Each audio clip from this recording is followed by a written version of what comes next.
Rubén Moyano.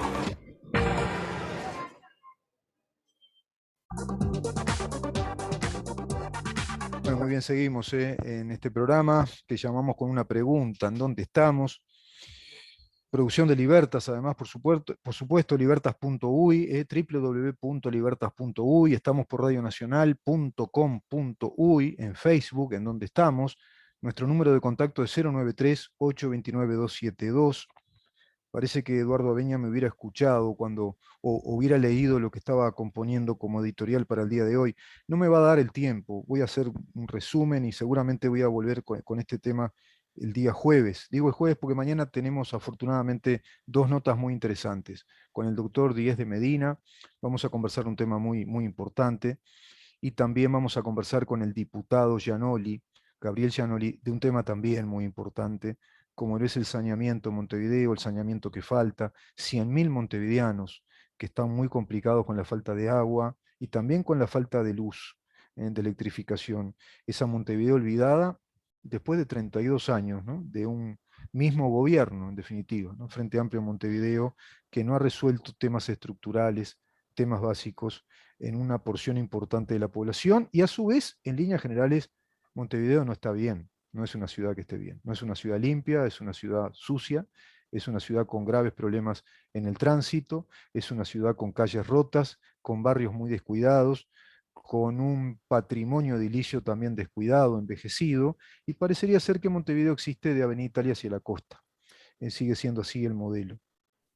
Yo venía con una editorial que la titulé Los díscolos del Estado de Derecho, ¿no? Díscolo es un adjetivo, ¿eh? El significado de la palabra díscolo puede ser masculino o femenino. Significa la persona que tiene tendencia a desobedecer y rebelarse contra las normas y órdenes. Esa es una persona díscola o un díscolo, que implica o denota desobediencia o rebelión contra las normas. ¿Y hay díscolos del Estado de Derecho? Y sí, los hay. Y tiene mucho que ver con esto que conversábamos. Conversábamos hace un rato con Eduardo Abeña. Muchas veces esos díscolos no se ven, son muy hábiles, son profesionales de esa vulneración de las normas, y especialmente de las normas constitucionales. Un Estado de Derecho lo es si es un Estado constitucional de derecho, tema que también quiero abordar en su momento y en profundidad, inclusive por el contrario sensu, como se nos enseñaba en la Facultad de Derecho. ¿Y a qué me refiero? Bueno, de pronto empezar a ver o a concebir una sociedad sin la Constitución. ¿Qué pasaría si no se aplicara tal cosa de la Constitución? ¿Qué pasaría si esta otra cosa no se aplicara? Entonces por ahí empezás a ver a una sociedad díscola, que no se apega, no se adhiere a las normas constitucionales. El sistema político es díscolo y tiene una cuota aparte, tiene un componente, sí, de díscolo. Por ejemplo, ¿qué incongruencia es que existan pensiones reparatorias a tupamaros y familiares apenas asumido el gobierno del doctor Julio María Sanguinetti, y que esas pensiones después, mucho después, en un gobierno de Tabaré Vázquez, se transformen en hereditarias y cuantiosas además, porque son pensiones que están en los $2.000 y que son hereditarias?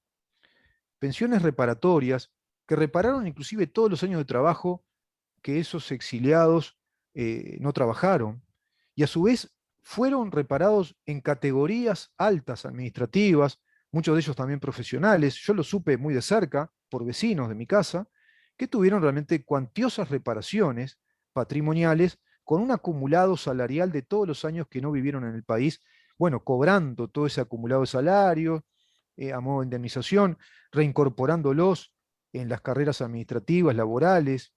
Si eran profesionales, pasaban al grado profesional que hubieran tenido si hubieran trabajado todos esos años. Consiste en eso y mucho más. Y pensiones para sus familiares, $2.000 prácticamente. Y se heredan, ¿no?, de la esposa, si muere el marido, o viceversa, después los hijos, y los hijos mueren también los hijos de los hijos. Y por otra parte, no se otorgan pensiones por enfermedad a una cantidad de uruguayos que las necesitan, por discapacidades, por ejemplo, sumergidos en el dolor y la depresión. Qué cosa rara, ¿no? En este mundo donde hay toda una izquierda que habla tanto de las capacidades especiales, porque siquiera tiene la valentía de decir discapacidad. Juegan con las palabras y parece que se sienten más elegantes con decir de esa manera una verdad contundente, una verdad inconcusa, una verdad de hecho, la discapacidad que cualquiera puede tener. Todos tenemos discapacidades, pero hay grados y hay una medida científica de esas discapacidades para que el sistema de seguridad social les pueda otorgar una pensión. Lo mismo pasa con las pensiones o las jubilaciones por enfermedad. Yo tengo casos muy cercanos acá en la familia, muy cercanos. Tuvo años y años un familiar con graves problemas de salud, con 4 stents siendo muy joven, con dislocación de columna, con hernia de disco, y no le daban la jubilación por enfermedad. Y tuvo por una vía oblicua que conseguirla. Tengo un amigo que tiene prótesis de hombros, prótesis realmente, tiene tornillos adentro, como me dice él, tiene graves problemas de columna y todavía no le dan. Ya hace más de 4 años que está tramitando la jubilación por enfermedad y no se la dan. ¿Eso no es ser díscolo del Estado de Derecho? Y hoy las autoridades de BPS, las actuales, toman nota de todo esto, rinden cuentas ante la sociedad, ante los afiliados del BPS, porque las autoridades del BPS no son cargos electivos como sí lo han sido los que elegimos nosotros cuando se dieron las elecciones del BPS. Están los cargos políticos, que no es por mérito electoral, sino que es por una decisión política. Y no se hacen cargo de esto. ¿Qué incongruencia es que existan juzgados donde por la simple denuncia de una mujer, un hombre quede automáticamente procesado como culpable de violencia de género, alterando la carga de la prueba y alterando el régimen procesal general de nuestro país, que es la presunción indubio pro reo? Se presume inocente cualquier ciudadano hasta que se demuestre su culpabilidad. Ese es el principio general procesal que establece nuestro Código General del Proceso y nuestra Constitución. Y se lo altera bajo una ideología de género y se altera todo el sistema judicial, se altera el Estado de Derecho. ¿Eso no es ser díscolo del Estado de Derecho? El hombre que es denunciado, por ejemplo, queda automáticamente detenido 24 horas en investigación policial. Lo vi de cerca, un médico amigo de la familia, un hombre sumamente trabajador que vive para sus hijos, que trabaja todo el santo día, se levanta muy temprano y todo el día trabajando, y sin embargo, porque su ex mujer, que no está muy bien de la cabeza, lo denuncia por violencia de género, vamos a hablarlo clarito, se tuvo que comer 24 horas en prisión. Y es el que está bancando la vida de sus hijos, tuvo que internar a uno de ellos por problemas mentales vinculados a las adicciones. ¿Ese no es un estado díscolo? ¿Qué incongruencia es que en el BPS los partidos del actual gobierno no tomen cartas en estos asuntos también? Porque hoy es este actual gobierno el que tiene que tomar cartas en el asunto después del desastre que ha quedado durante 15 años respecto a todo lo que venimos tratando en este programa. Y sin embargo, se pelean en el Parlamento y sale también el díscolo partido, Cabildo Abierto, díscolo partido, me refiero de la coalición de gobierno, a plantear de modo, ¿cómo te podría decir?, extemporáneo, el tema de la prioridad forestal en plena campaña de defensa de la LUC, en plena campaña de referéndum. ¿Qué incongruencia? ¿Qué incongruencia es que por ley se legisle inconstitucionalmente que existan fiscalías especializadas en crímenes de lesa humanidad, como lo vimos ayer, y que abarque casos entre los años 1973 y 1985, cuando por principios generales y universales del derecho penal y de acuerdo a nuestra Constitución y Código Penal, la ley penal más grave no es aplicable retroactivamente, no es retroactiva. Y así lo establece el propio Estatuto de Roma, al cual suscribe nuestro país. Los delitos de lesa humanidad, los mismos deberán aplicarse, se dice en el Estatuto de Roma, desde la fecha de su creación hacia el futuro.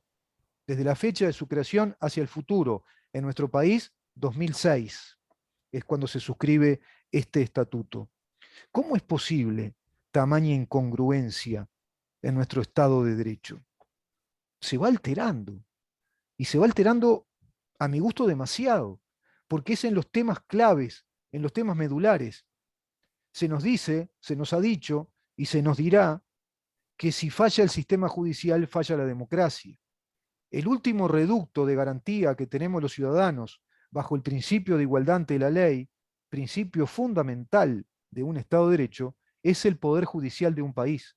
Si el poder judicial de un país funciona técnicamente como tiene que funcionar, ajustado a derecho, es decir, ajustado a los principios constitucionales, ajustado al Código Penal, a las leyes penales, y realmente tiene un comportamiento técnico, supra partes, es decir, por encima de las partes, bueno, ahí aplica entonces la potestad y el poder exclusivo de administrar justicia, y es la última, primera y última garantía que tenemos los ciudadanos de que el Estado de Derecho funcione. Si no es puro bla, bla, bla. Qué raro, ¿no? ¿No les parece extraño que no haya salido ningún académico durante años, durante décadas, a plantear estas cosas? A hablar catedráticos de derecho constitucional, de derecho penal, de ciencias políticas, exmandatarios, expresidentes del país. Es extraño, ¿verdad? Qué díscolos, realmente. Y no hayan generado en esas intervenciones públicas, en esas alarmas que hay que poner públicas respecto a todos estos temas, que hayan generado una conciencia ciudadana respecto a estas aberraciones y lo que realmente es un Estado de Derecho.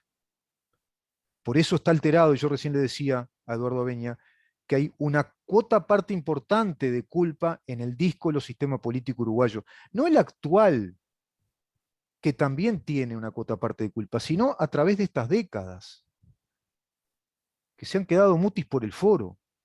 No hemos escuchado a nadie, a diputados, senadores de la oposición de aquel entonces, cuando el Frente Amplio era poder, que salieran a dar las alarmas respecto a estos temas. Uruguay tiene escrita su historia reciente, de una manera que seguro no es la más correcta. Incluso esa historia es la que se les da a los chiquilines en los liceos, en la UTU, y seguro que también en la universidad. Esta es la historia que está escrita de una manera determinada y que se fue escribiendo además con sangre, sudor y lágrimas, apelando a esa frase de Churchill. Con sangre, sudor y lágrimas. Y seguramente no responde entonces a los significados reales de los hechos históricos transcurridos en la historia reciente del país. Por ejemplo, se nos dice, o se nos dijo, se instaló popularmente que hubo héroes de la salida democrática de nuestro país y que los mismos fueron sindicalistas, presos políticos de la dictadura, personalidades fundamentalmente de izquierda. Y algunos políticos, algunos, muy contados con los dedos de la mano, connotados políticos de partidos tradicionales, entre ellos Wilson Ferrer Aldunate. Y me quedo ahí. Creo que uno, que tuvo que vivir el exilio. Pero en verdad fue una salida, todo esto que se nos dice de los héroes, fue una salida pactada. El pacto del Club Naval. El régimen militar tenía la decisión y la voluntad de hacerlo y se pactó y se negoció. Y negociaron los partidos tradicionales y también el Frente Amplio en el pacto del Club Naval. Vamos a seguir con este tema de los díscolos del Estado de Derecho. Seguro que lo haremos el próximo jueves, Dios mediante. Mañana venimos con un gran programa. No va a estar con nosotros el economista Caumón, porque lamentablemente, pero está muy bien de salud, contrajo la COVID-19 a raíz, bueno, de un contagio con sus nietos, sus nietitos, pero está afortunadamente bien, está vacunado con todas sus dosis, así que es síntoma leve. Lo tendremos el próximo, este miércoles no, sino el otro. Nos vemos mañana, si te parece bien, mañana nos reencontramos a partir de las 10 de la mañana para seguir viendo, preguntando, ¿en dónde estamos? Chao.